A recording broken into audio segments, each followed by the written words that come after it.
ফরিদপুরের সদরপুর উপজেলার ভাসানচর ইউনিয়নের বিশাই মৃধার ডাঙ্গি গ্রামে ৬ মাসের অন্তঃসত্ত্বা স্ত্রী লক্ষ্মী বেগমকে রেখে সোনার গহনা আর নগদ টাকা নিয়ে স্বামী সোহরাব ফকির লাপাত্তা হয়েছে বলে একটি অভিযোগ পাওয়া গেছে।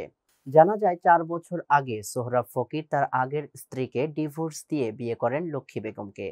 এরপর সংসার শুরু করেন দুজনে। গত ৬ মাস আগে লক্ষ্মী বেগম অন্তঃসত্ত্বা হলে শুরু হয় তাদের দাম্পত্য জীবনের কলহ।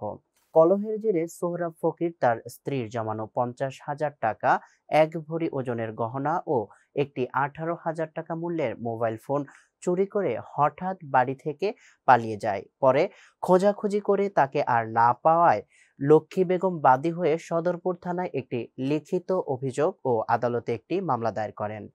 এ বিষয়ে লক্ষ্মী বেগম বলেন, আমি মামলা করার পরে সোহরাব ফকিরের লোকজন মামলা তুলে নেওয়ার জন্য নানাভাবে আমাকে হুমকি দিয়ে আসছে। এতে আমি নিরাপত্তাহীনতায় ভুগছি। আমি সরকারের কাছে সোহরাব ফকিরের বিচারের দাবি করছি। আমারে ভাড়া রাখছিল কতদিন, তারপর আমি নিজের বাড়ি ঘর করে আইছি। আসার পরে আমার হাতে যে অলংকার টলঙ্কার যা আসলো ওই সম্পূর্ণ কিছু মানে নোয়ার নিগে একটা পরিকল্পনা করছি। তা আমি পরিকল্পনা করছি, আমি আবার আমার মামি শাশুড়ি বলে দিছে পথে আমি এখানে সবকিছু সামনে রাখছি। রাখার পরে ও আমার বাড়িতে ৪ বছর ধরে, আজকে ৩ বছর ধরে আমার বাড়িতে এসে ১ বছর ভাড়া ছিলাম। ওই যেটা বিয়ে করছে বোর্ডাস ডিভোর্স দিয়ে আমার বিয়ে করছে। বিয়ে করার পরে এই পর্যন্ত রয়েছে, যত খান খোরাক যত যা লাগছে আমি দিচ্ছি, আমার কাছেই রয়েছে। কাম দিয়ে দিয়ে দুটা করলে করছে, না করলে না করছে। ওই এই পর্যন্ত আমার সাথে মনে করেন যে আজকে ২ মাস ধরে অনেক ব্যয় বাজার চলে।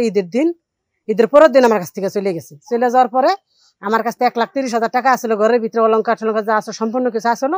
আমি ছিলাম না বাড়িতে না থাকার কারণে আমি সদরপুর গেছি, এগুলো চুরি করে ওই পলাইছি। তা পলাইছি আমি আজকে ৬ মাসের প্রেগনেন্ট।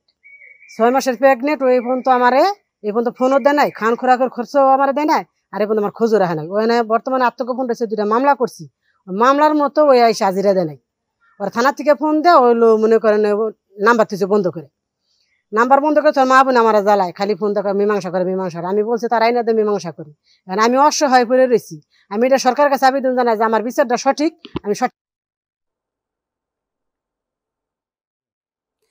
আসন্ন জাতীয় বাজেটে রংপুরের জন্য বরাদ্দ বৃদ্ধির দাবিতে মানববন্ধন সমাবেশ ও প্রধান উপদেষ্টা বরাবর স্মারকলিপি প্রদান কর্মসূচি পালন করেছে গণসংহতি আন্দোলন।